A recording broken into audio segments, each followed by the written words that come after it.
We're going to go back on the record. It is March 12th, 2026, case number 251-401-132, State of Utah versus Sundwall.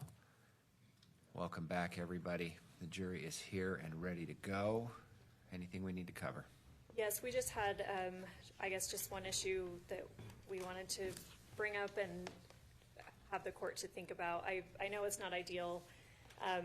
Scheduling wise, we are behind schedule. We're doing our best to work with both counsel are doing our best to try to streamline things and work together. Notwithstanding, we think we might need another day. I don't know how possible that is. I know that you have the judicial conference. It's not possible. Is it impossible to take the 23rd? I know that's your law in motion day. I don't know how possible it is to get coverage for yourself on that day if we can. Otherwise, I mean, we'll obviously do our best, but it's looking like, because I believe Mr. Williams originally thought that we had that Monday available because he didn't know that your law in motion is on Monday. I obviously did know that. I think we just are behind schedule such that we think another day is maybe going to be necessary, but if it's impossible, we'll obviously do our best to.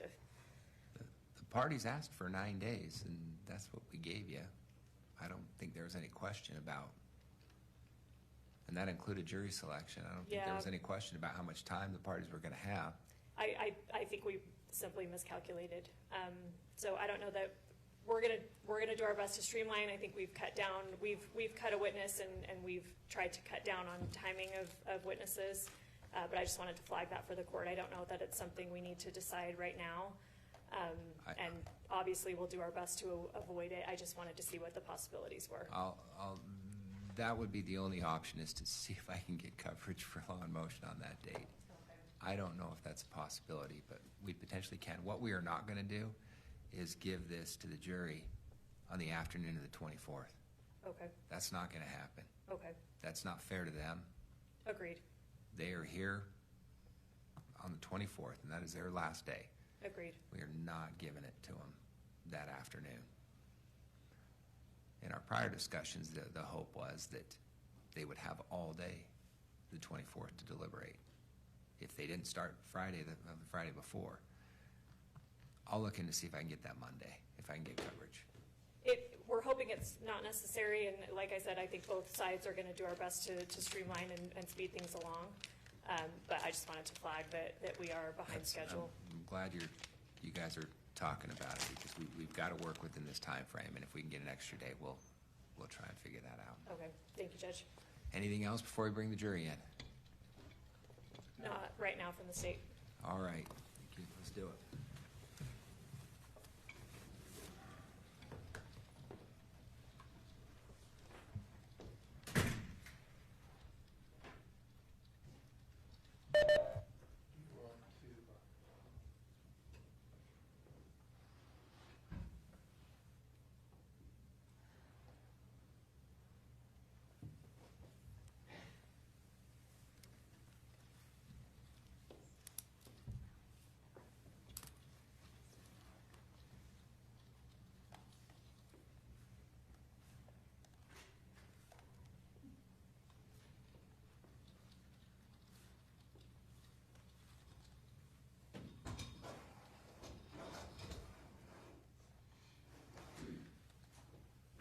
The jury.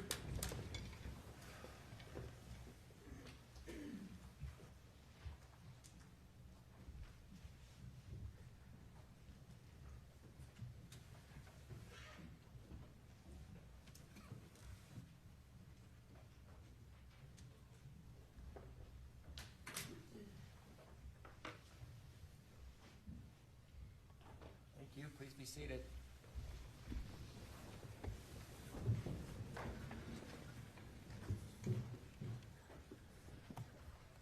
Ladies and gentlemen of the jury, welcome back. Appreciate y'all showing up again for day 2 of our trial. We have our witness available for Mr. Williams to continue on cross. Mr. Farnsworth, if you please come forward. You've already been sworn in, you haven't been released, so I will remind you that you are still under oath. Thank you for being here again, sir.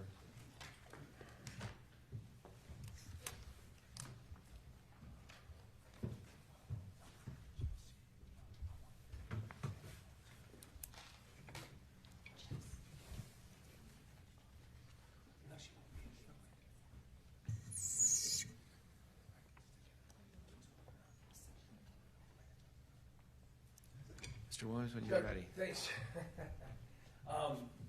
And you'll be happy to see, Your Honor, that we followed the court's order to all dress the same. I don't want the jury to think, however, that means we're all on the same side. Morning. Morning. It's okay if I call you Mark? Yep. I'm going to try to be a little more surgical here. It's morning, a little more awake. Hopefully I haven't had too much coffee. So I'm going to hit some topics. I did want to follow up because we had talked about the various things that Kacee lied to you about and also got you to believe. You'd already talked about the cancer and the various maladies, right? Yes. And the needs for medications and things like that, right? Yeah. But she also led you to believe she was on hospice. Yes. Remember? And you did. Yep.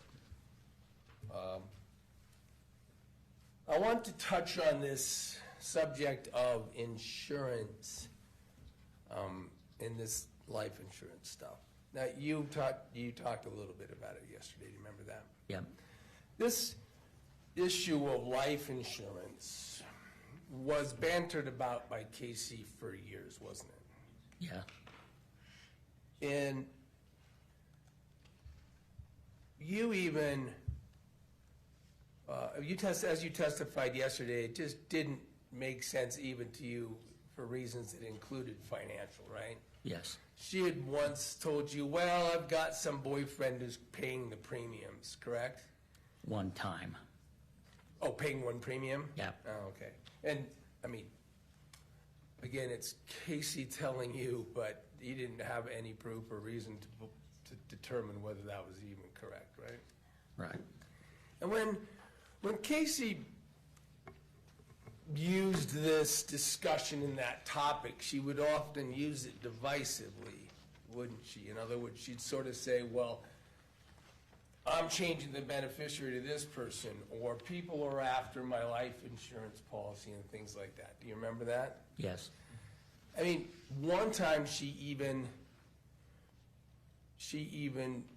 was accusatory against you in relation to trying to get it when there was a discussion with whether Kyle might be a beneficiary, right?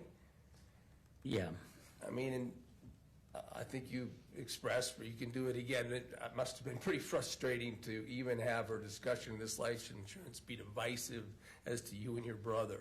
Yeah. But even as recently,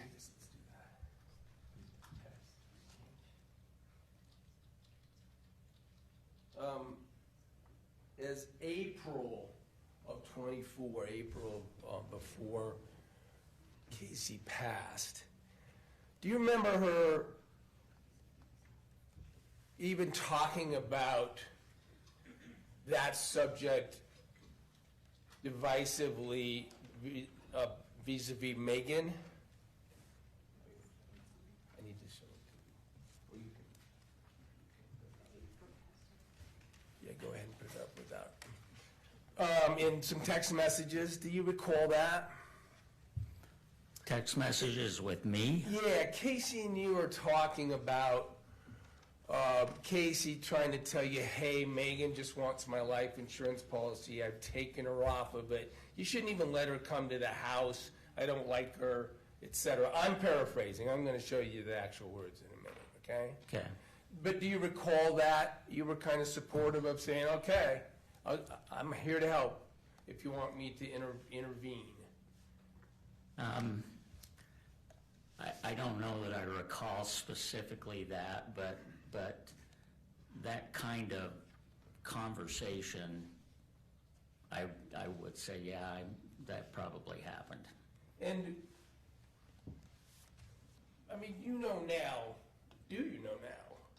I don't know what the government has shared with you, to be honest, Mark, but do you know now that while she's telling you she wants help getting rid of Kacee bugging her and coming over to the house, she's also simultaneously, I'm sorry, Meggan, coming over to the house, she's simultaneously texting Meggan about coming to the house, texting Meggan about the same old subjects of being sick, I'm nearly dying, I think I'll try to commit suicide with insulin, all those stuff. Do you know that while she's telling you to, sort of splitting you off, asking you not to have communications with Meggan, she's inviting Meggan over? No, I didn't know that. Do you know it now? Or do you? I mean, have they shown you the text messages between you and Kacee? No. Have they shown you text messages between you, between Meggan and Kacee at the same time that Casey's texting you? No. Let me show you an example. You probably heard, you've been in a few hearings, and you probably know by now that there are tens of thousands of text messages over the course of the relationship, just back to five years before. Let's show you what, let's talk about it as defense one. This is a text exchange from April 24th, 2024. Looks like it's in the morning. But just looking at the top of the green bubble here, it says, from Kacee girl. Is that what Kacee often had as a nickname? Yeah. And it's to a number that says Mark. Can you look at that number real quick and see? Yep. That's your number, right? Yep.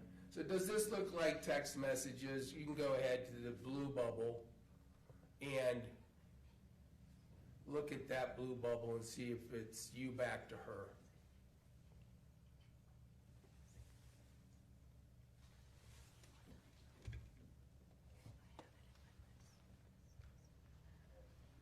Okay. Okay, so this, you agree, accurately represents a text stream between you and Kacee in April of 2024? Okay. All right. I'm gonna go ahead and read through it, so you don't have to, but follow along if you will. So, well, I'm sorry, I'm gonna move to publish it as exhibit number 1.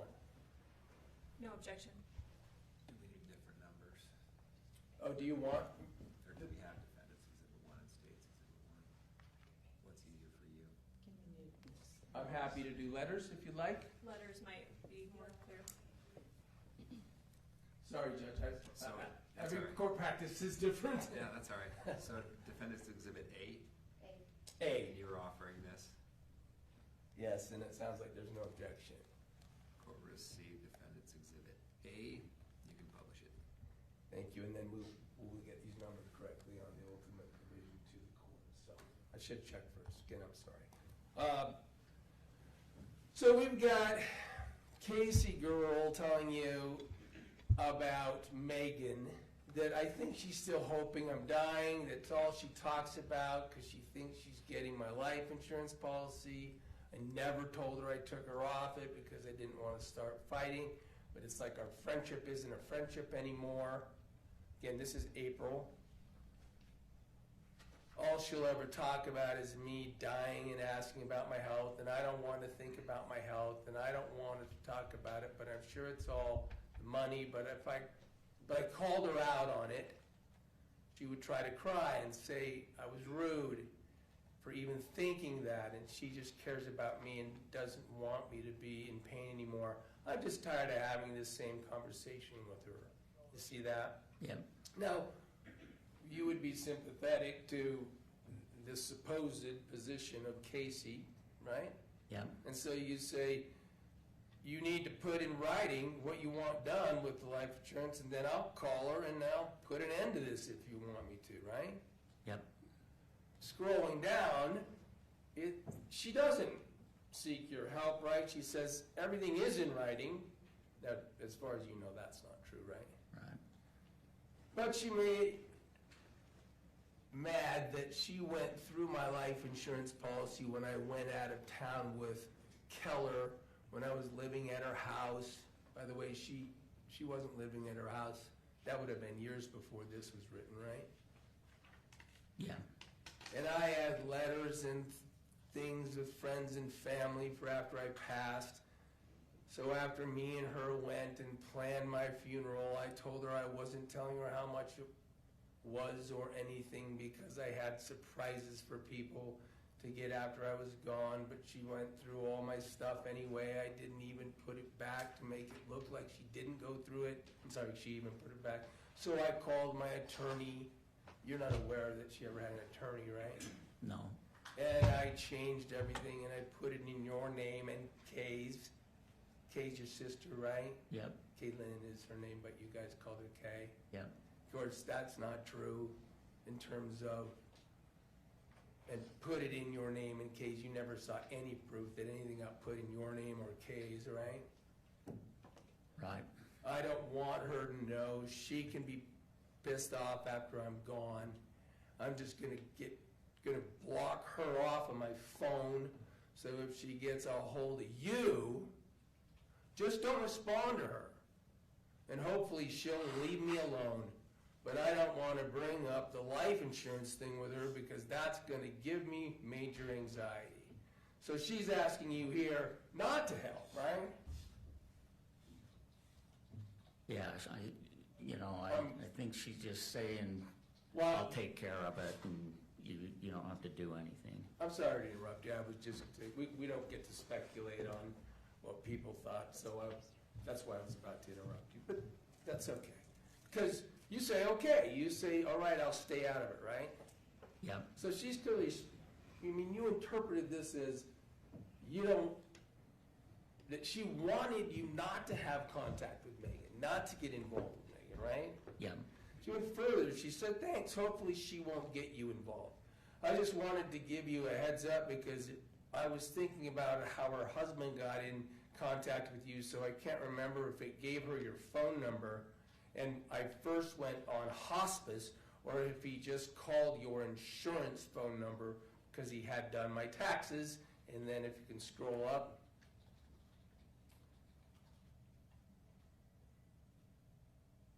Oh, that's the end.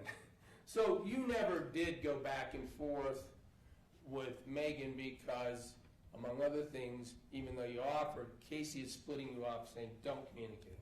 Yeah. You remember she even talked to you and texted you about, hey, I don't want her at the house, so if she comes over, tell her to go away. Yeah.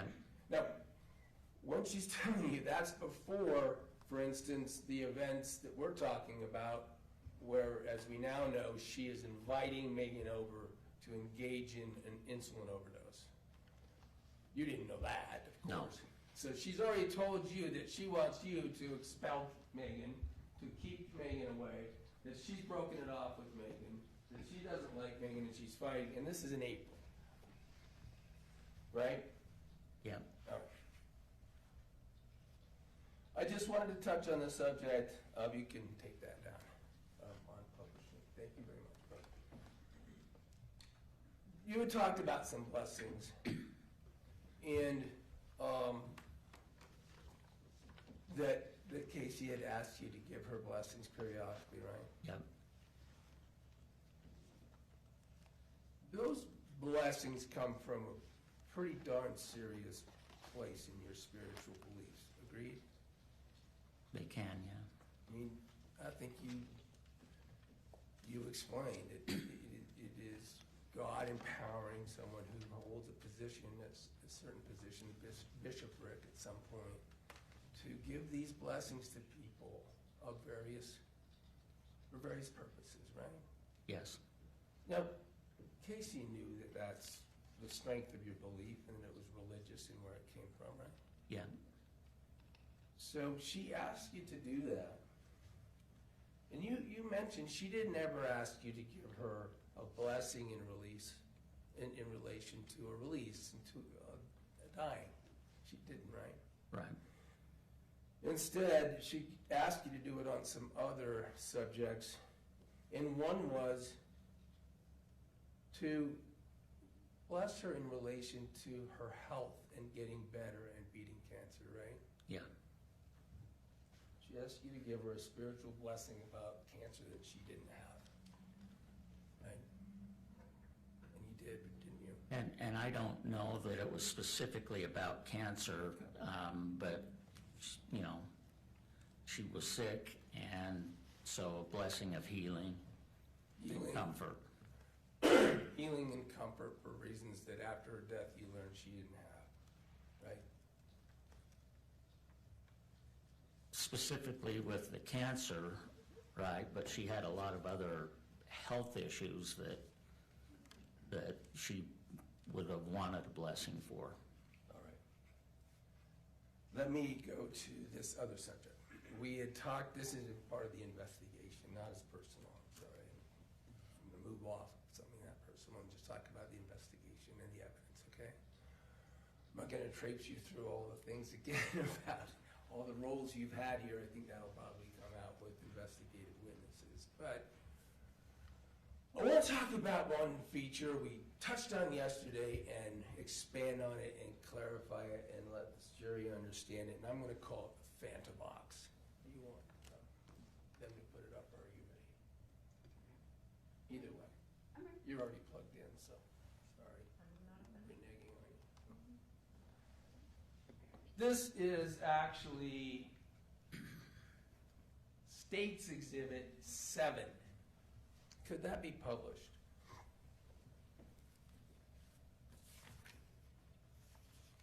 That from your computer? That's a clip. Are you Can offering, you switch- are you offering 7? State's 7 is in. Oh. That's why I was gonna use it. It's the photo of the Fanta box. So that's all right. If you could leave your, well, you probably can't put it here and not We publish can it. publish it. That's my fault. We're using the two computers here on publishing. Now this Fanta box, while it's coming up to be publishing, just a little reminder, not that everyone needs it, but after the police had come on the 12th and left, this Fanta box evidence, as far as you're aware, was not known about, right? Right.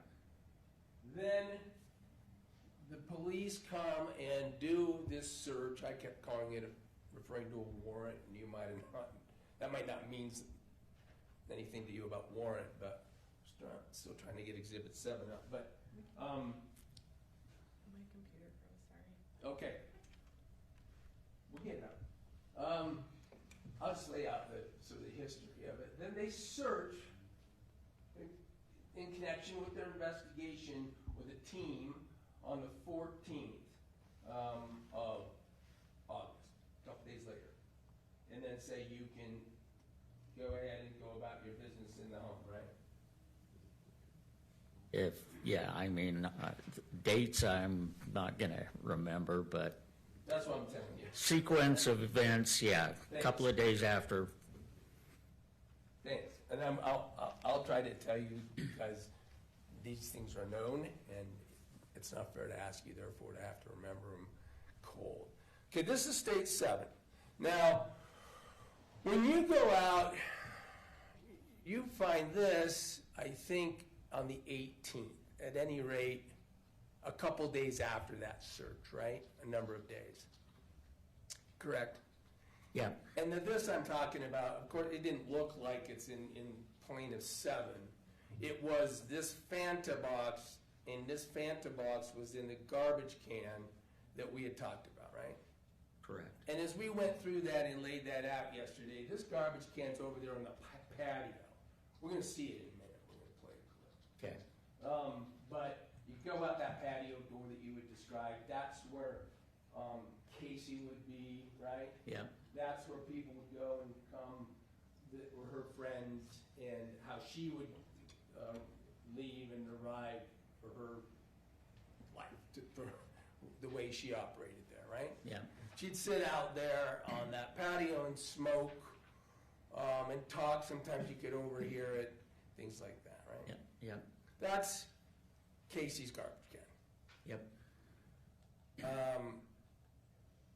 And you find and you address that garbage can, the only reason is you're cleaning up Kacee's past. And that's why you end up coming into contact with this Fanta box. Correct. Now, the Fanta box is not surprising insofar as Kacee, that's her favorite drink. Kacee bought and drank Fanta, orange. Yep. And as a matter of fact, did you know that they found cans of it in her room on the 12th? Yep. As you take it out to crush it, to put it in the garbage or recycling, wherever you put it, Yeah. I won't put you on the spot for that. There's something in it. It's this black rag, right? Yep. And syringes and insulin. That's what you end up finding out is in it. Yes. So, okay, at this point in time, this is the, I think, 18th. But at any rate, you absolutely know that there's an investigation going on and that Kacee is believed to have died because of an insulin overdose, right? Yes. You've discussed that regularly with Detective Forney and Special Agent Hale, right? Yeah. So here you come across insulin syringe in a garbage can right outside where Kacee would put her garbage, where Kacee would go. And so you call Detective Forney, right? Yep. And say, hey, you tell her what you found, right? Yeah. Now, she doesn't tell you to hold the scene, don't touch anything, I'll be over, or I'll send a CSI over, or we'll collect it, just leave it. She just tells you, hey, set it out and photograph it. Do you remember that? I don't remember anything about the conversation. Okay. Well, she'll be on the stand, and I'll ask her. At any rate, I think you had said that this looks like the workbench and looks like a photograph that you could have taken because, well, you said you don't remember what Farney told you, but it was something. Farney told you to do something, and it certainly wasn't do nothing, right? Yeah, my brother did a lot of woodwork, and he built that bench, and that bench was out on the patio. So I would have picked up the box and just put it on that bench. If I don't even remember taking the picture, but I'm sure I did, so. And again, you said you don't remember the exact conversation, and I guess that's fair, but it'll become clear with this clip that we're going to show anyway, because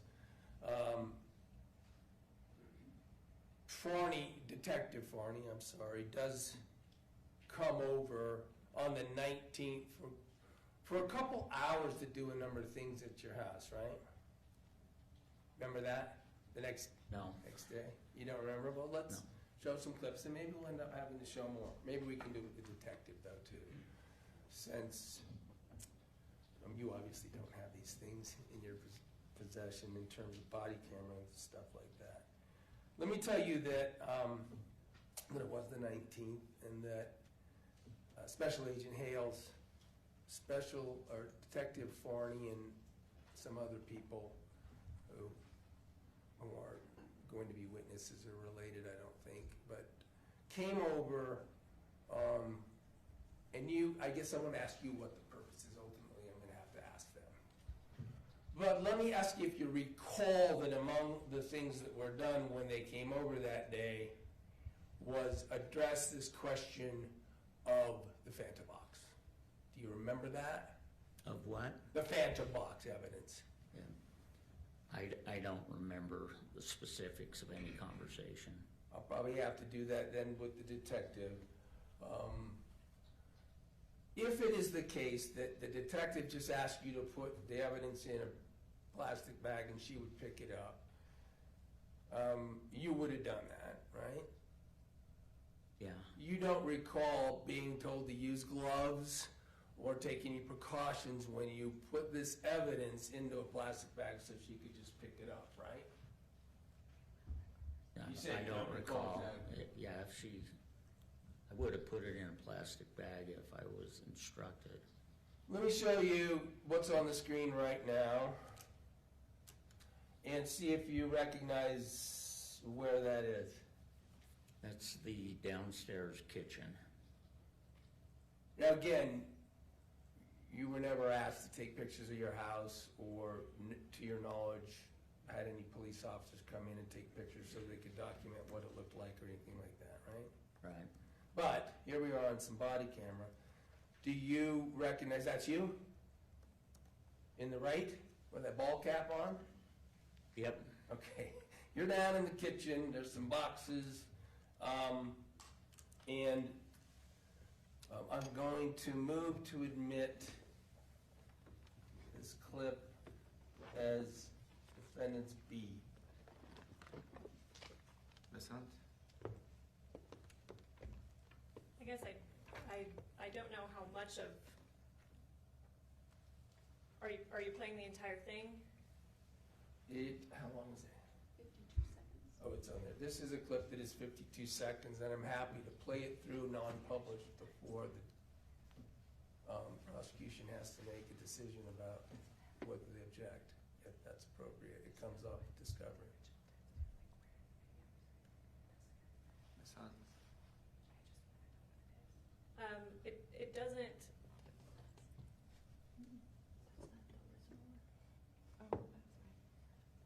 I don't think I have any objection at this point.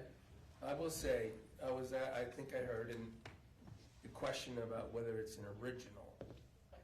And I will inform, the only difference is that Detective Varney wears her body camera upside down. And so this did have to be flipped around, and that's why the dates and times are at the bottom. Or is there any other? Still no objection, Ms. Hunt? No, not at this time. Thank you. Court will receive defendant's exhibit B, wish to publish. Yes, please, Your Honor, and there's also audio.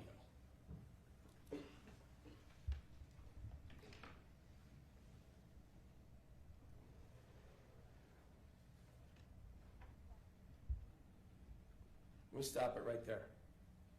Right there. Oh. Go back a little bit, sorry. Till we can see that bag.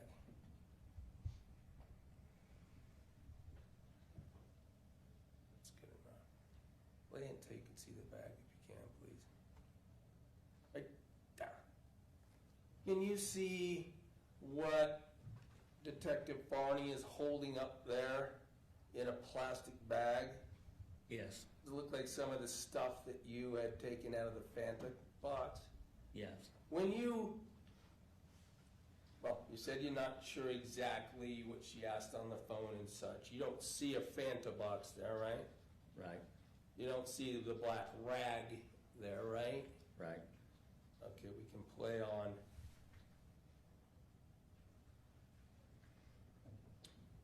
Okay, if you could pause for a moment. Where are you headed out to? The patio. That's the door you had drawn on your diagram out from the kitchen to the patio, right? Yeah. Right, we can continue to play it. I may ask you to pause and I'll give you some. Boom, let's pause there. So here's the patio. Those are the chairs. This is where Kacee would be with her friends with smoke. Yeah. Stick her garbage in that gray can there, right? Yeah. Well, that's where you found the evidence, right? Yes. Is that to the left of it, the desk you're talking about? The workbench? No, that's Oh, that looks grill. like That's a barbecue that with the little side table That's folded fine. up or up. I should have realized that. I'm going to go on. Let's go ahead and play it.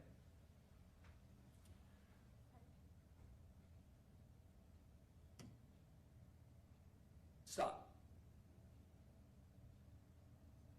That is Detective Barney having you pick up the piece of evidence that she hadn't asked you to yet collect with your bare hands out of the trash can that you ultimately retrieved it the day before. Is that right? Yeah. Go ahead and play it. Now, it looks like we don't have, stop it there, will you?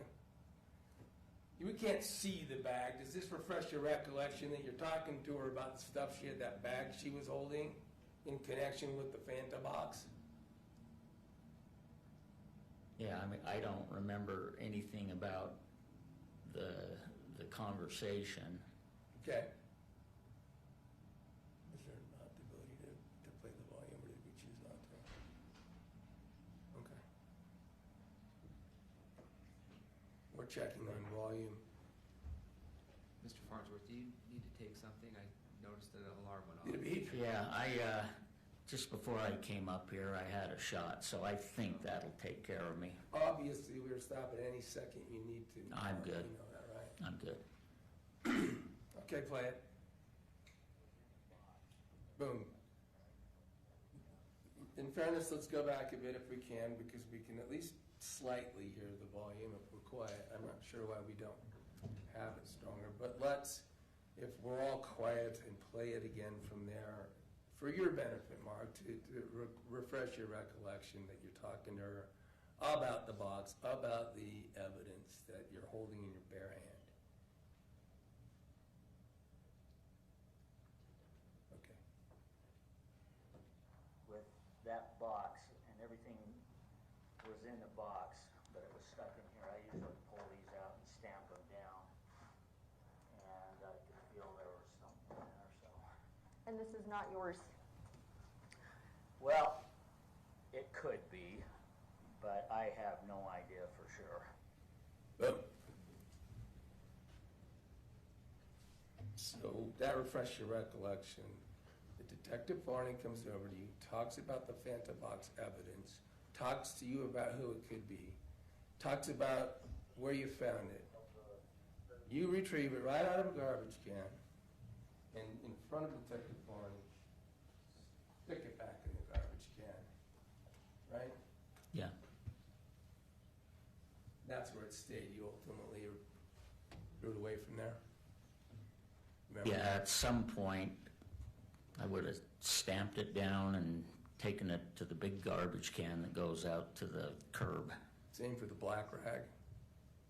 Yeah, probably. I don't remember. Let me change topics and subjects again to what will probably be my final.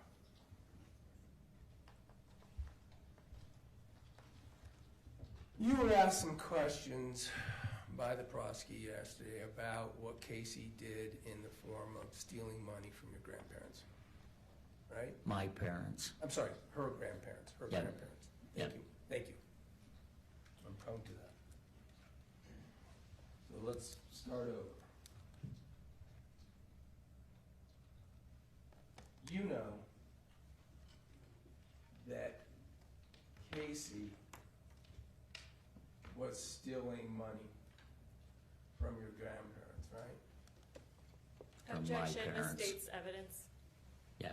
Did I say parents again? He said my grandparents, Hold but on, as to the objection, Misstates evidence calls for a legal conclusion. I thought we'd been through this, but I can lay foundation. please do. Sounds like we're gonna have to take this a little bit backwards.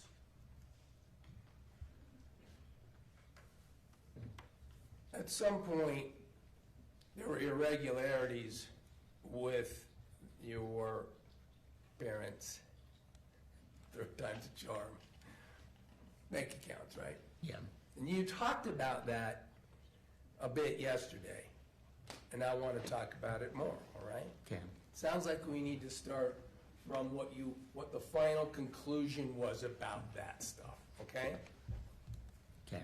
Because in relation to that activity, there was concerns that things were done with that card that were not your parents doing them, right? Correct. Money being used on those accounts that wasn't your parents using it, right? Right. Now, you wanted to know and investigate that. You said that yesterday, right? Yeah, my sister and I were trying to figure out what was happening. And even though that investigation into what happened, that happened throughout a time and to a point where after Kacee had passed, right? Right. Now, we're going to get to the point, the point about she might have known about it, okay? But let's just talk about what your investigation resulted in. Did you involve complaints to authorities? Yeah, we got in contact with the credit card company and my parents' bank. Did you also, end up getting reported for an investigation on elderly abuse to the Department of Health and Human Services? Yes. And in terms of police work, you certainly informed Detective Farney and Special Agent Hales about it, right? I don't recall. You might have to play some clips. You don't recall that even that on the 12th, that day that we saw you walking in the Fanta box and showing it then, that you and Kylie and Kay were all down asking Detective Farney and Special Agent Hales what you could do about it, and then it looked like money was missing? Yeah, I don't recall. I don't think that would have been on the 12th. Well, I don't want to challenge you too much on the dates and times again. We've seen the body camera and we know, and it sounds like they haven't shown you. But that continued on. You investigated it. Elderly abuse was investigated by a state agency, right? Yeah, and I was surprised to hear from them. Some lady, I think her name was Joanne, and one other came, but when they showed up at my parents' house, that was surprising to me. I don't know how they got involved. And you talked to Detective Farney and Special Agent Hales about it being money that was ultimately, your concern was taken and stolen unauthorized by Kacee, right? Yeah. And even we're told by Farney that you could use a case number, generate a police case number to use to try to get some refunds from the banks and things, right? Yes. Certainly Detective Farney and Special Agent Hales did not push back to you on the notion that Kacee had taken the money. They said they'd help you in that regard so that you could try to get some of it back, right? Yeah. So the investigation is done regardless of whether you know how it was generated for elderly abuse by a state agency, correct? Yes. And you knew that they got it a little screwed up. They wondered whether or not Kay was involved, remember? I don't remember that. At any rate, a result of that investigation was communicated to you, right? Yes. And that it was supported for elderly abuse for Kacee taking the money, right? Yes.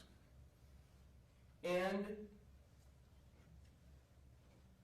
ultimately as well, do you remember that the taking of money, I won't use the word theft, Kacee taking the money had ramped up in the 2 months prior to her death? Yes. And ultimately it was $68,000, wasn't it? I don't know that I ever knew what the exact amount was, but it was significant. Now, the prosecutor kept asking you what you would have done and whether you would have tried to put her in jail and things like that, but was also pressing some sort of notion that you didn't confront Kacee directly about it. We didn't know what the issue was until after Casee's death. So even though Kacee presumably knew what she was doing, you hadn't figured it out enough to tell her, right? Right. However, you honestly referenced that you had your suspicions, spoke about bank records with Kay, and spoke about canceling the credit card, right? Yes. And that discussion was roughly 4 days before Kacee's death, right? Yeah, somewhere in that time frame. and that you believed and worried that Kacee was privy to that Kacee could have heard about it, could have known about it, right? Yeah, And that worried you, didn't it, after the fact, after Kacee was dying? yeah, Because there was discussions early on about whether or not Kacee could have committed suicide, right? yeah, You didn't know. no, When you found out about this theft, you did worry about that in connection with whether she committed suicide, didn't you? yes, And you got a hold of Detective Farney so you could tell Detective Farney about your concerns, right? I don't recall that, but wouldn't surprise me. I'm going to play a recording if I'm allowed. Could you put what I'll call defendant's C up? Or pull it, it's audio. It's already up. I guess, can I get some more foundation about what this is? I'm gonna ask if this is your voice, to see if you recognize your voice. Or I could state the foundation the state would like. Ms. Hunt? I guess play a few seconds and see if he recognizes it. I just don't know at all what this is yet. And let's be careful, not sure why, but let's be careful about foundation, trying to lay foundation that a phone call was made to Detective Farney on the subject of theft, and the concern of a theft might be related to what Kacee would do if she thought she was gonna get caught. You had that concern, right? Yeah, And you do not remember the date, but the concern was great enough that you made a call to Detective Farney on the telephone, okay? Right? I don't specifically remember, but I can see myself doing that, yeah. Let me play a little bit of this to see if you recognize your voice. If we have a good sound this time.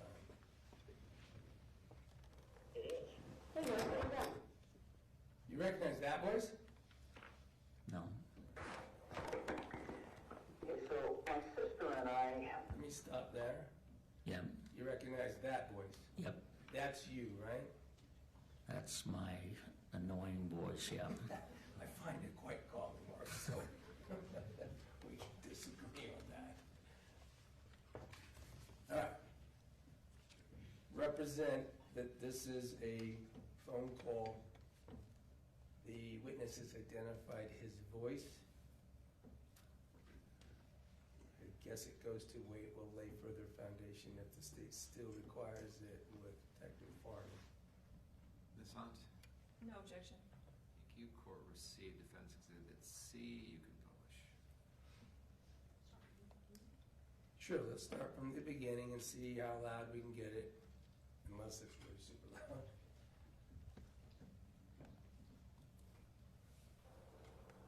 Hey, is this Mark? it is. Hey, Mark, what you got? Okay, so my sister and I, on last Tuesday, going through my mom and dad's banking statements, we had things put on all of their accounts Okay. about a month or 6 weeks ago, because they just can't do it anymore. Okay. And Kaylin was saying, I can't account for about $1,000. Okay. And we were talking about that in the kitchen on Tuesday. And I said, okay, tomorrow morning I'll go down to the bank and I'll get their banking statements from the last 3 months. And I'm pretty sure Kacee was there in the kitchen when she and Kaylin and I were talking. Okay. But I went into the bank and got these statements, and there's about $1,700 that it looks to us, and Kaylin and I don't know. We're going back into the bank next week to have our forensic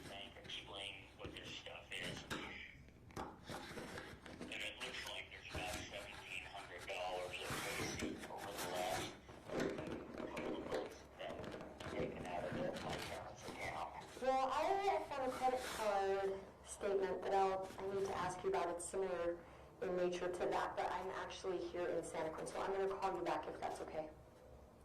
Okay. Okay, Yeah, I I appreciate was it. just thinking that if Kacee, this would wipe Kacee out if she felt like we were going to find out what she'd been up to. Okay, yeah, maybe you can look into it before I can call you back. It's his Cabela's credit card. Your dad's statement was in her room. The credit card is almost $13,000, and it looked like at least the recent charges were things like Venmo, DoorDash, things that I'm guessing your dad aren't doing, like Apple.com. So if you want to look into that, or we can talk about that a little later, but I'm going to go for now, and I'll keep it updated, okay? Okay. Thanks, Mike. All right. Thank you. Thanks.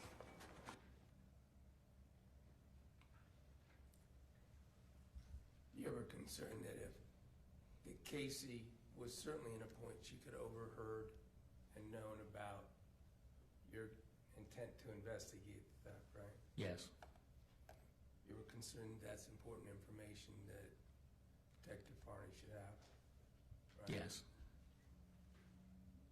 As you said, because if she thought you were gonna find out, it would wipe her out. yep,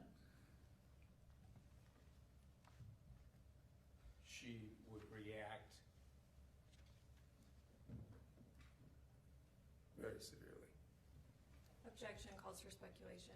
I'll strike that and move to this.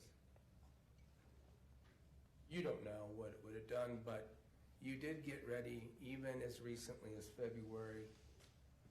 last February, just weeks ago, and have a conversation to prepare for trial, right, with the prosecutors? yes,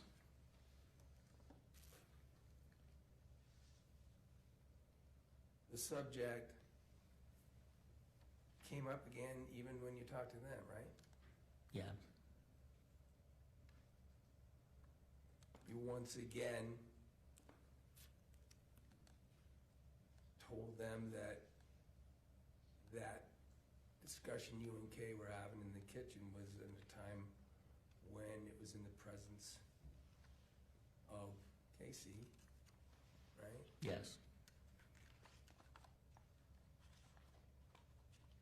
You're probably concerned, Kacee. Remember that? Told them that again. Calls for speculation. Sustained. The subject came up again that we just heard in that call as recently as a couple weeks ago when you talked to the prosecutors, right? yes, And you specifically gave them your concerns and impressions in hindsight. Do you remember that? I don't remember that, but I would guess that yes, I probably, Your concerns, your beliefs, your knowledge of this whole subject in this circumstance, 2 weeks before this trial, is it could have been a motive for Kacee to commit suicide. You told them that. a possibility, yes.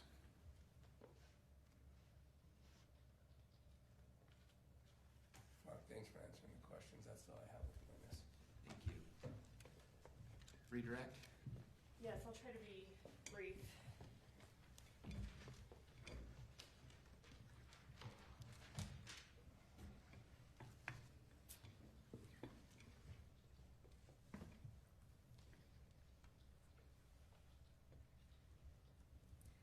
You were just asked about parents' finances and kind of the timeline of when you had been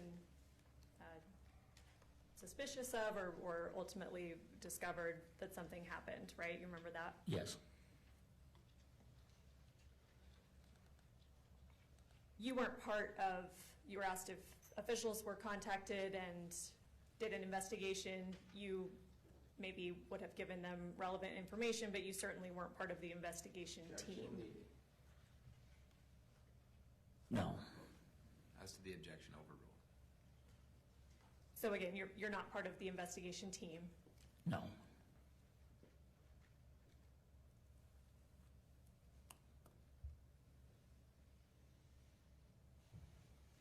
On On August 16th, Mr. Williams just played you that clip where you're calling Detective Farney, and at the time you're saying that $1,700 is missing, or you're not sure what happened to $1,700. Does that sound right? Yeah.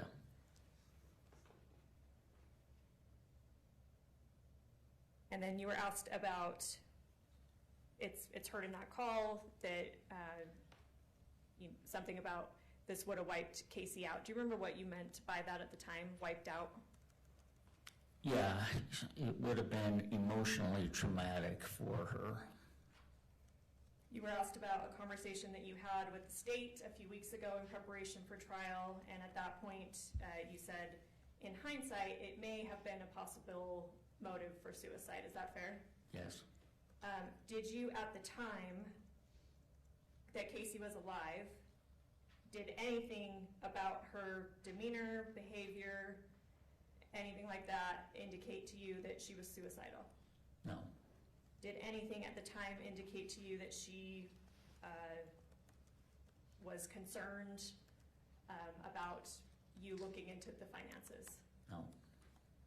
Even though you believe she may have overheard a conversation that you had with your sister about the finances, nothing about her demeanor or behavior or anything she said to you gave you concern at the time that she was concerned about that?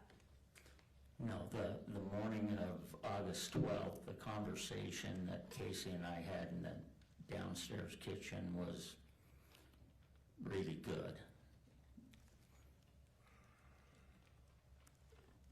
Do you remember how long ultimately that, whatever investigation happened about the credit cards, do you remember how long it took before they kind of came back with some kind of conclusion?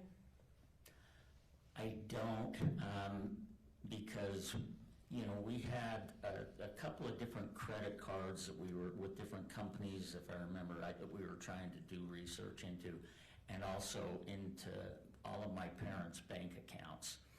So I don't specifically remember details from each of those financial accounts that we were trying to look into. Fair to say it took a bit of time to kind of figure out what had gone on? Yeah.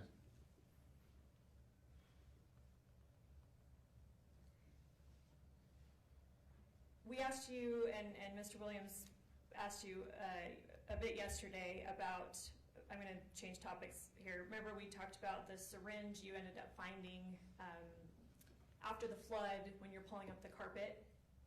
Yeah. Yesterday you stated that you thought you found it in the middle of the floor. Have you since had a chance to review body cam of your conversation with Detective Farney about finding that syringe? Yes.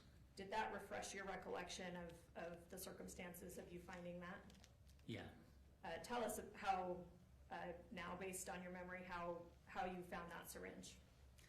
Okay, if you refer back to the video that we just looked at a few minutes ago where Detective Farney came over to the house and I gave her the plastic bag with the Fanta box contents. In that video, you can see stacks of boxes and everything like that. You know, when the carpet started to stink, I moved everything out of Kacee's room into the kitchen in there, and so that's why that kitchen looks like a bomb went off in there. When I started moving all of the stuff out, in Kacee's closet, it was stacked with those 13-gallon white trash bags full of Fanta cans and medical debris from her IV stuff that she used to do. And so I think that that syringe probably came from that pile of garbage that was in the closet, and I may have picked it up and put it somewhere, I don't know. Do you remember at what point you contacted Detective Farney about finding that? I don't.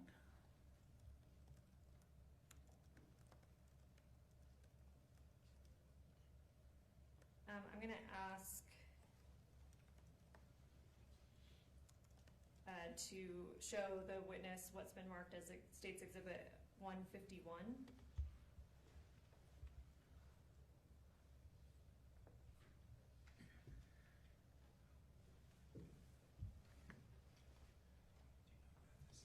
Let me know when you see that. Okay, Do you recognize this? yes. Is this the video that we just talked about that you reviewed about the circumstances about finding the syringe? Yeah, now that closet door that is open there is not where, it's the other closet door there that you can see to, Oh, okay, let me stop you there because we'll get to that in a second. But you recognize this video? yeah. I'm going to move to admit State's Exhibit 151. Mr. Williams?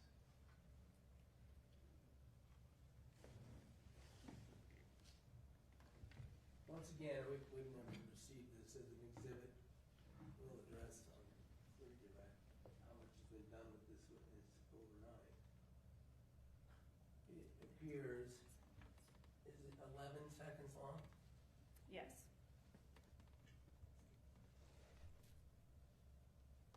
It appears, since it's right side up, that it was something we gave you? No, I've You did something. I'm just trying to make sure it's of the same thing. I don't know. 151? yes, Court will receive States 151, wish to publish. yes.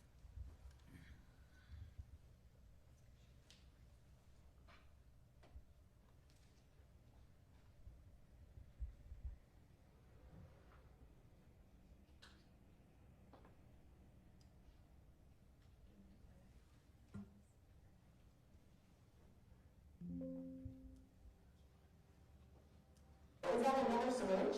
Yeah, And then diabetic syringe? yeah. Where was it? It was on the floor here somewhere. It was in a closet on the floor. Oh, okay.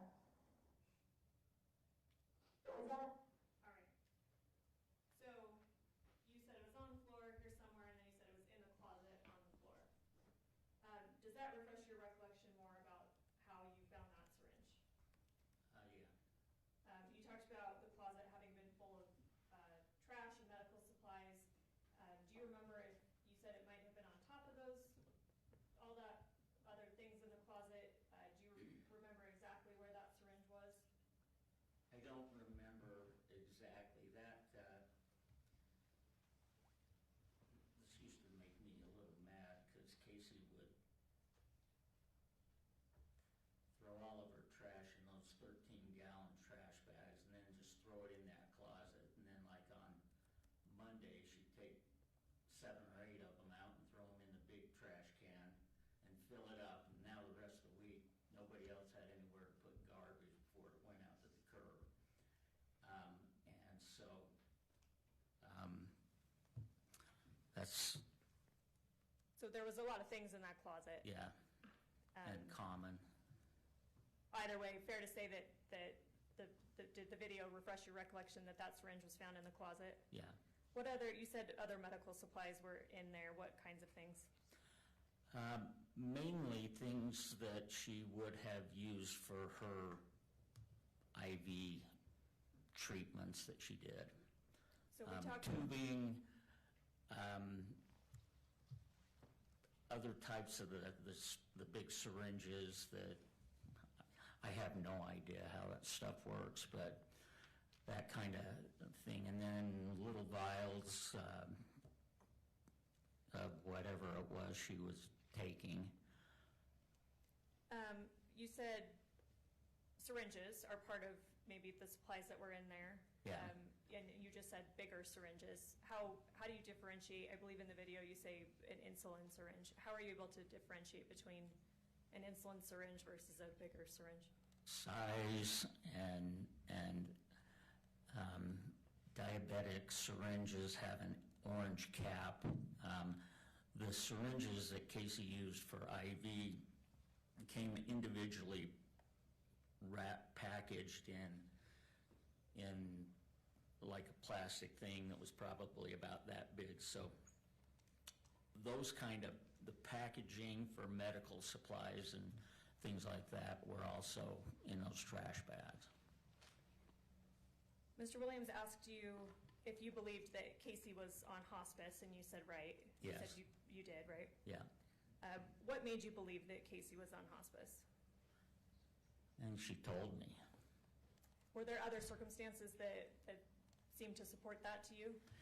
Yeah, she had nurses that would come occasionally, on-site physical therapy or in-home physical therapy, weekly deliveries of medical supplies. The weekly deliveries of medical supplies, were you ever privy to what that kind of stuff looked like?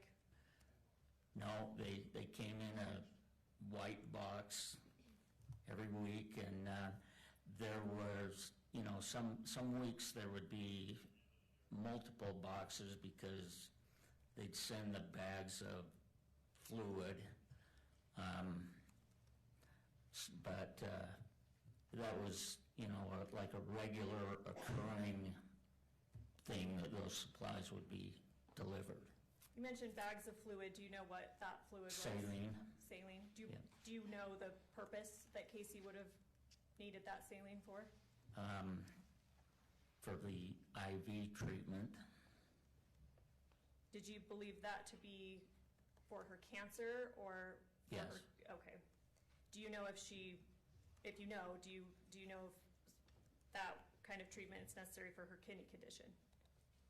I wouldn't know. You were asked about blessings, and Mr. Williams said that Kacee asked you for blessings surrounding her cancer. You said maybe not specifically cancer, but comfort for maybe other health issues as well. Is that right? Yes. What other health issues did you know that Kacee had? Anxiety, the kidney issues, retaining fluid. So there's a lot that she had going on. And then we know from testimony and your testimony yesterday that she got a knee replacement, right? Yes. We heard from the surgeon that did that knee replacement that was performed on July 23rd. Does that refresh your recollection? You did not have a specific memory of when that knee replacement happened. Yes. Does July 23rd sound fair? Yes. So that's about, again, my math's not great, but maybe 2.5 weeks before her death. Yeah. You mentioned that she had physical therapists, people coming over. Do you remember the time frame of those folks coming to the house? I don't. Are you aware if she was performing physical therapy for her knee replacement? Yeah.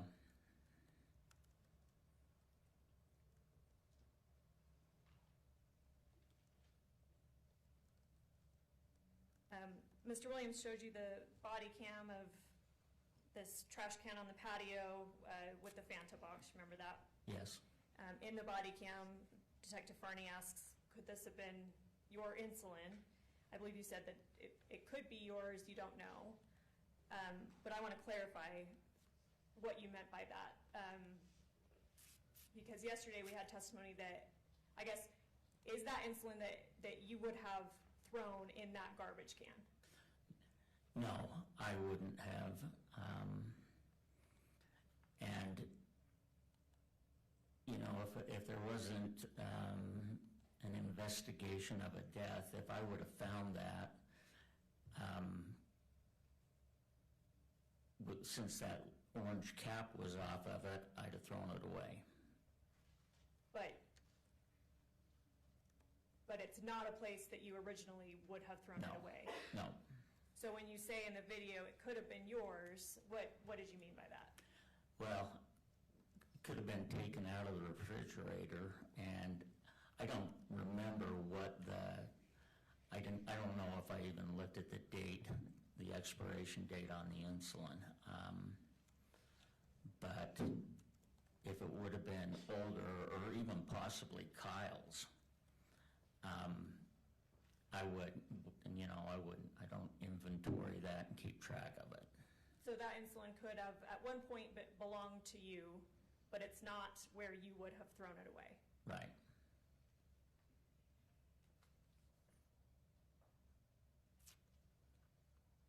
would that patio trash can typically get emptied? I would take it up to the big trash can that goes out to the curb in the garage. How frequently would you do that? It'd take her about a month to fill it up with like empty cigarette cartons and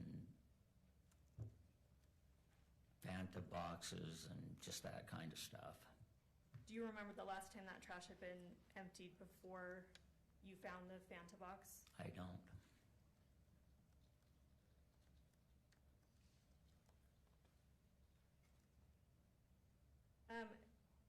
Judge, I want to ask permission to do a demonstration. I've talked to defense about this, and my understanding is he does not have an objection. I think it would require a lapel mic.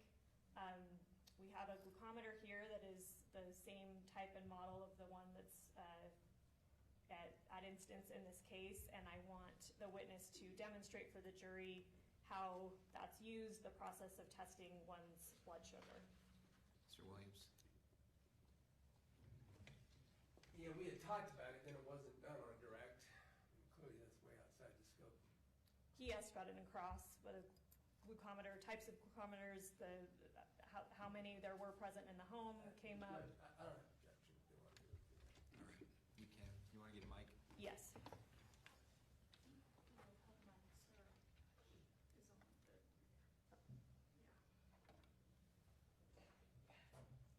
Permission to approach the witness? Absolutely.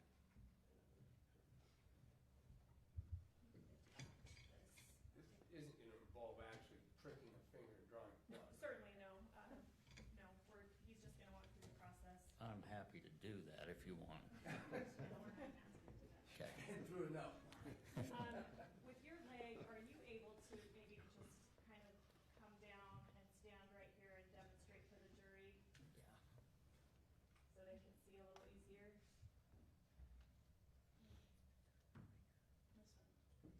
Sorry, just make sure that it got clicked on. Oh. At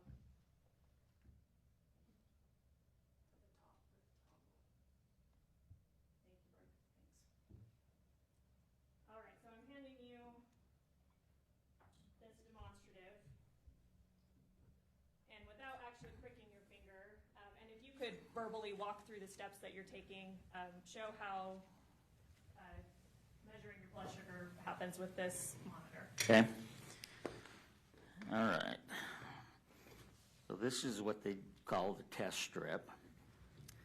So you take that out, insert it into the monitor, that activates, turns the monitor on, then it gives you instructions to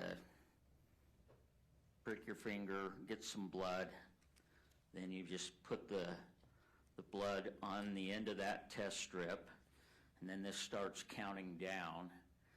And the older models of these used to count down for 30 seconds, and I think this one, I'm guessing, would count down from 5 seconds. They got better over time. And then it would flash a number of what your blood sugar level is right here. Okay, thank you.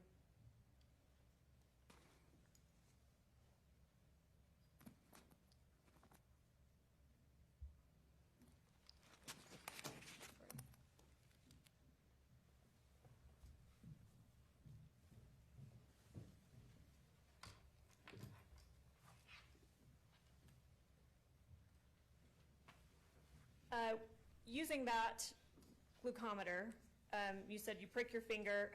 Typically, how much blood is coming out with that prick? Just one drop. How do you typically clean that up after you've pricked your finger? Do you use like a cotton ball or a tissue or wipe it somewhere? I know that that might differ, but... I lick my finger and wipe it on my pants.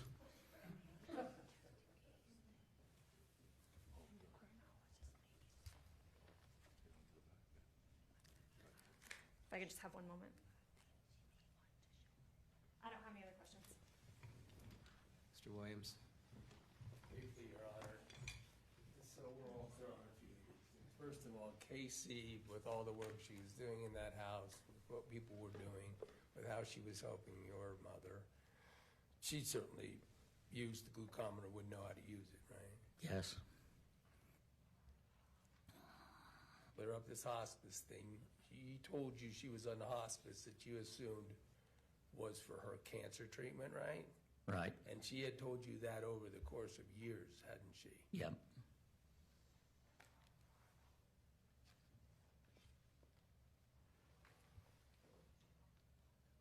I heard, you referred to this syringe on the floor that you found after police had been in that room for days and searched it.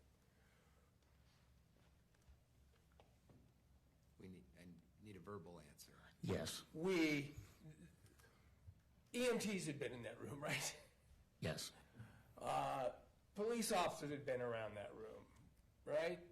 Yes. You have, strike it, that's argument.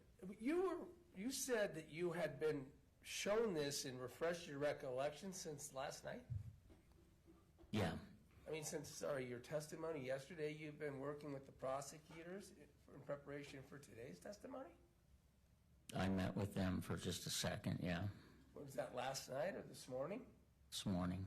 And they took that opportunity to show you evidence and refresh your recollection outside the presence of this jury? Yeah. Was Special Agent Hales there? No. Was Detective Farney there? No. Well, let's go to this. I don't have any way of, I guess, except asking you what the total circumstances were there then, but it's about, you were asked these questions again about suicide, and again, her seeming to you okay, as you're asking her to clean up her dishes in the morning, et cetera, right? Yeah. Even though there had been this discussion that you thought she might have heard a couple days before that would wipe her out and cause her emotional trauma if she knew she was going to get caught. But in the morning that you engage with her, she seems okay. Yeah. So let's just talk about what the prosecutors have talked to you about that morning. They never told you that in the previous couple days she had generated a text script about inviting Meggan over? Did they ever tell you that? No. Did they tell you that that script was about doing suicide with insulin? No. She hadn't told you she was going to use a glucometer in the process of that? No. She hadn't told you that she had taken the glucometer and even used it and tested her blood before? No. You didn't know, in relation to that morning, that for days she had been communicating with the person she told you she didn't want to be around, right? Right. And invited her over for those events that we now know occurred, right? Yeah, I don't know that she invited her, but She, that morning, certainly, Kacee never told you that. no. And you know it now, right? Yeah. Nothing further. Anything else from the state? Maybe we approach Judge. Maybe.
Any additional questions for this witness?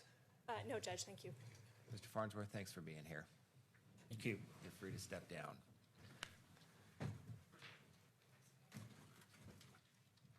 Counsel, I think this might be a good time for our morning break. Is everybody okay with that? Take a few minutes. Yes. All right, ladies and gentlemen of the jury, we're going to take a short recess. I want to remind you that you are admonished by the court that it is your duty not to converse among yourselves or to converse with any other person on any subject of the trial, and it is your duty not to form or express an opinion thereon until the case is finally submitted to you. This includes no individual research on the parties, attorneys, or claims. All rise for the jury.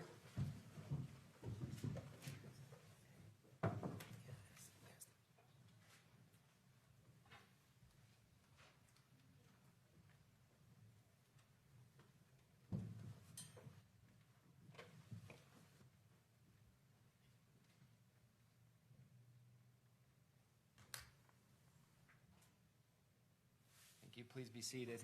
Can I make a quick record, Judge, and that is only this, we did not, in open court there, determine that Mr. Farnsworth is released. And out of an abundance of current concern, I don't want to be released, but I don't object to having an exception to the exclusionary rule if he desires to stay. So he can. So you're okay if he remains, but as far as rebuttal or things of that nature, he. I don't want to be excluded It's from fair the game. possibility of recalling him, but I am willing, if his desire is to stay, considering the nature of the matter and his connection to it, that he could stay and be accepted from the Anything from the state on that? I think we'd agree to that. Okay. All right, let's come back. Or you're going to have your next witness ready? Yes. A moment. All right. Let's come back at 20 after. Oh, and so counsel too, we've got to break early for lunch just a little bit, about 10 till. I've got a district meeting I've got to run. So we're going to break at about 10 to noon for lunch. Okay. And I apologize. It's We didn't 10 give minutes you- that we could the use. trial but didn't give you a good excuse to get out of that? I wish it did. All right. We'll be back in a moment. All right.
Thank you. Please be seated.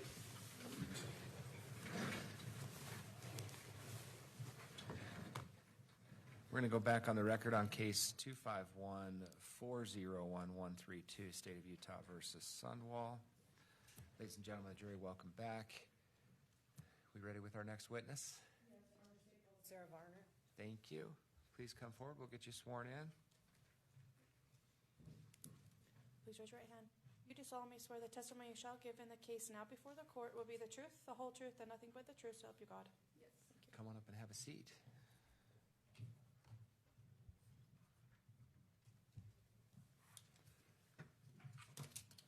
Thanks for being here. As long as you can keep that mic in front of you, it'll all work.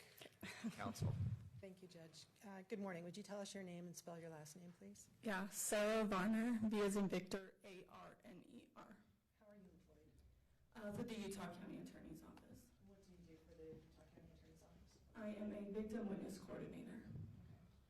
Are you subject to approval as far as any of your pay goes or anything by the attorneys in that office, the individual attorneys? Sorry. Job performance related to making the attorneys in the office happy? Oh, no. And what is your job involved? I help all victims and witnesses in trial, make sure that they're here when they need to be, and we do trial prep with them, and then I just am here during the trials. Okay, this morning, did you have an opportunity to meet with Mark Farnsworth? Yes, I did. And did you see him just testify a minute ago? Yes, I did. Were you present this morning when he reviewed the body camera that was played in court? Yes. Who else was there? Lauren and Chelsea. And by Lauren, you mean? Lauren Hunt, the prosecutor. Okay, and who is Chelsea? She's our paralegal. Okay. Were any instructions given to Mr. Farnsworth about how to testify regarding that clip?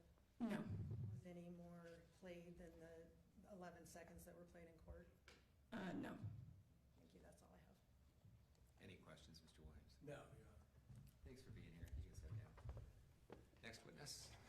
The state calls Scott Larson.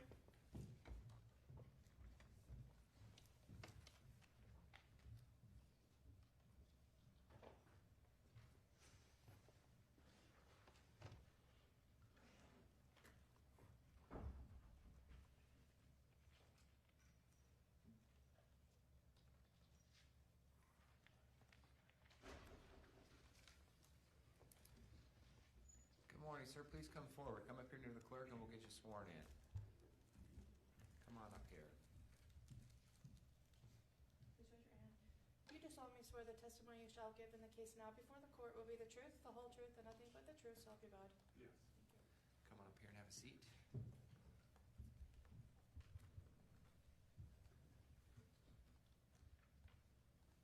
We appreciate you being here. As long as you can keep that mic in front of you at all times, we can make a good record and we'll all be able to hear.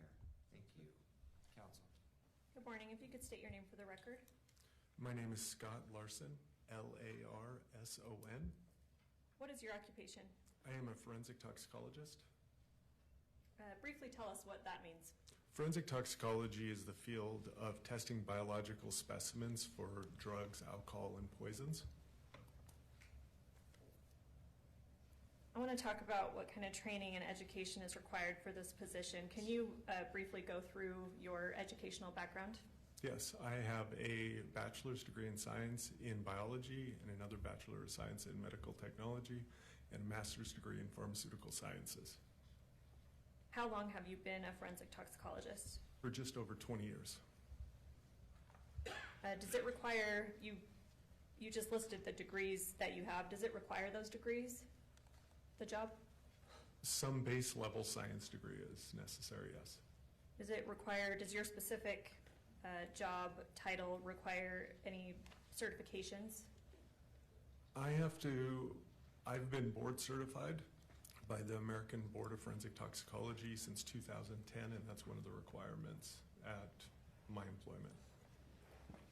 To keep that board certification, do you have to do some kind of continuing education requirements every year, anything like that? Yes, I've been doing continuing education over the course of my entire career, but specifically, the board certification requires a minimum amount of continuing education per year that gets documented and turned in.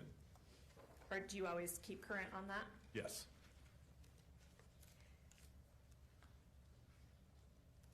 When we're talking about your job, is it fair to call them tests? Or do you run tests on blood or specimens for substances?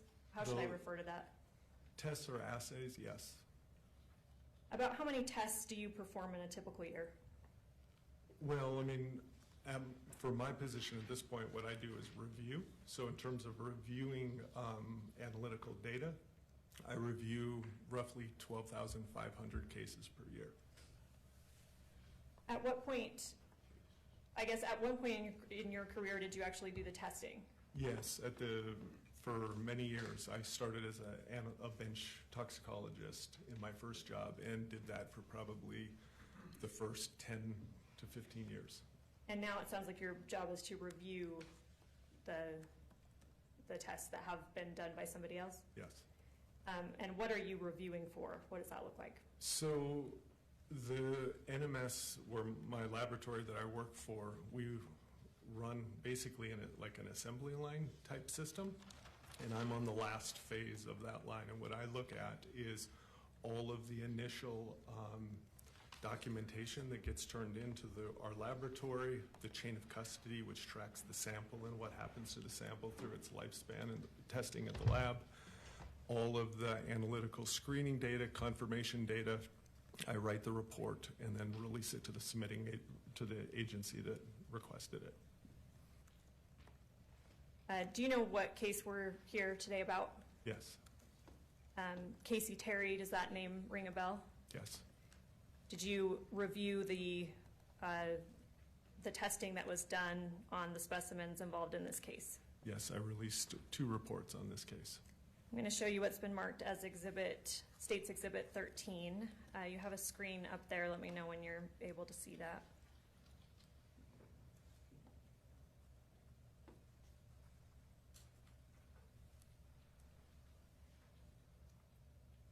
Sometimes it flickers a bit before it stays.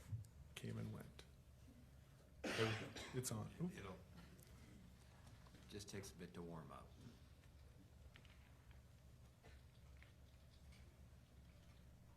Do you see that? I do, yes. Do you recognize that? I do, yes. What is this? This is a toxicology report released from our laboratory. Is this something that you prepared or Yep. reviewed? Yes, Sorry, which of those? Prepared, reviewed, both? both. State moves to admit Exhibit 13. No objection.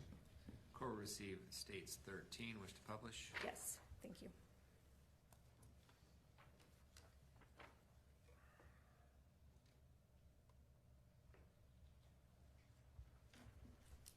All right, before we get to, there's a box that says positive findings. I'm going to get to those in a second. If we can scroll down, I want to ask just briefly so the jury can understand when we're talking about, it says gray stopper, red stopper, different tubes and caps. I want to go through what those things mean. So I guess, can you explain the different tube types? Let's start there. Yes, a gray stopper tube is, excuse me, a gray stopper tube is the recommended tube in forensic toxicology. It contains 2 different components, potassium oxalate and sodium fluoride. The potassium oxalate helps make it so the blood does not coagulate and stays in a liquid form. The sodium nitrate, or the sodium fluoride, I'm sorry, is an antibacterial, so that will eliminate bacterial growth within the blood sample. A red top tube or a red stopper tube does not contain anything, and that means there will be levels of coagulation in serum. A white cap plastic container, the specimen number 8, the liver, came in, does not contain anything. It's just a normal plastic cup with no additives whatsoever. These different types of containers are used just because different tests have different recommendations on what additives are needed. So, but gray top tubes is standard in forensic toxicology. Okay. If we look over a few columns, there's something labeled matrix source, and there's hospital blood, femoral blood, and a few other things. What does hospital blood mean? Hospital blood is just blood that is collected at the hospital prior to death. Prior to death. Yes. What does femoral blood mean?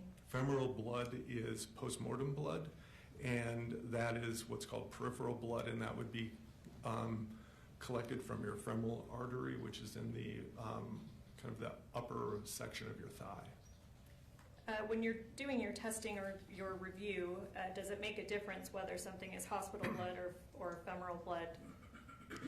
It does not make any difference in the testing. That's all done the same. It does make differences sometimes in your interpretation of those results.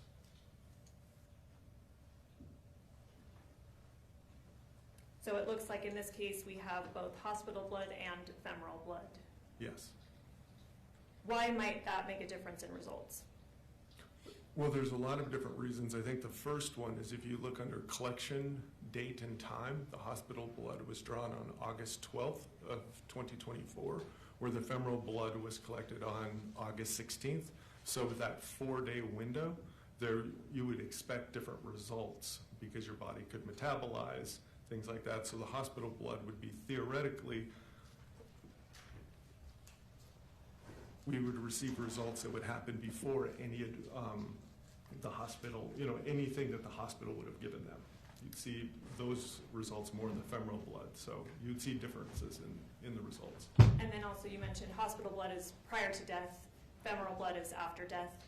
Can death make a difference in what's in, I guess, a sample? Yes, it can. There's different types of activities that can happen in the body post-death. One of them is called postmortem redistribution, which is just the kind of diffusion of drugs from your central cavity throughout your body. So that can kind of increase the concentration of certain drugs. You sometimes can also get, in certain circumstances, increases or the artificial creation of ethanol from bacteria in your body using glucose to create alcohol. So things like, there are some differences, yes. Okay. I want to scroll down on the exhibit.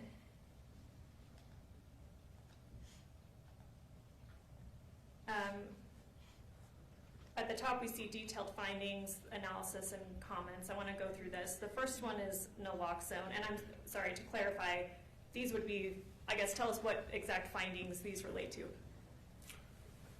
I guess what patient are we talking about? This would be from Kacee Terry. Okay. What is naloxone? Naloxone is a opiate antagonist drug that's used usually in hospitals, but now you can get it outside of hospital use to stop opiate overdoses. And the result here was what? It was presumptive positive. This is something that came up in our initial drug screen that is not part of normal confirmation. So it came up on a screen, but it was not confirmed. Is naloxone typically given in a medical setting in certain circumstances? Typically, yes. Many times if someone is kind of struggling, they will just, nowadays, hospitals will just automatically give naloxone based on the rise of opiate overdoses across the country. So even if it's not confirmed that an opioid overdose is... Yes, because it doesn't hurt anyone, so it'll either help them or it doesn't matter. Okay.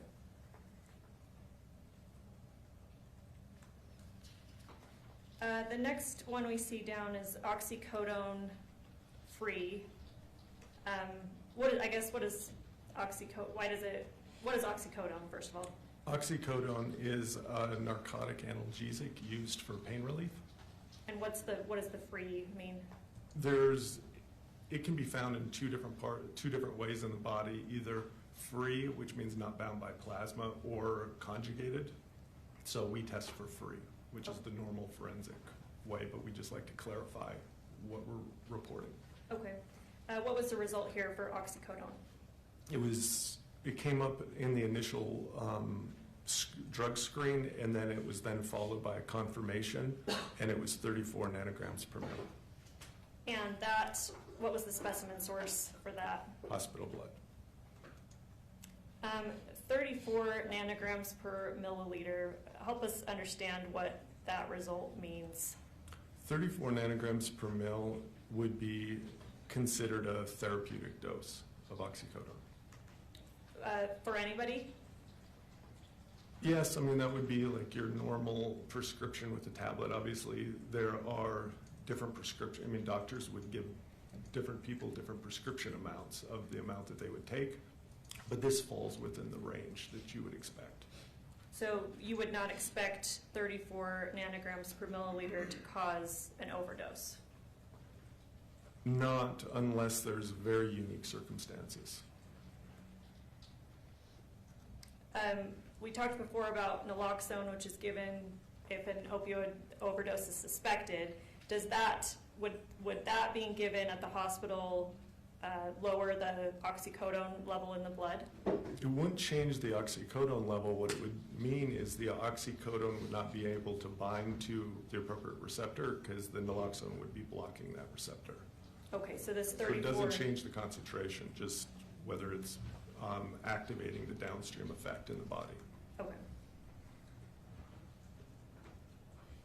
We're talking about Kacee Terry here. If she had been prescribed oxycodone and had been taking it for years, does that matter in your interpretation of these levels?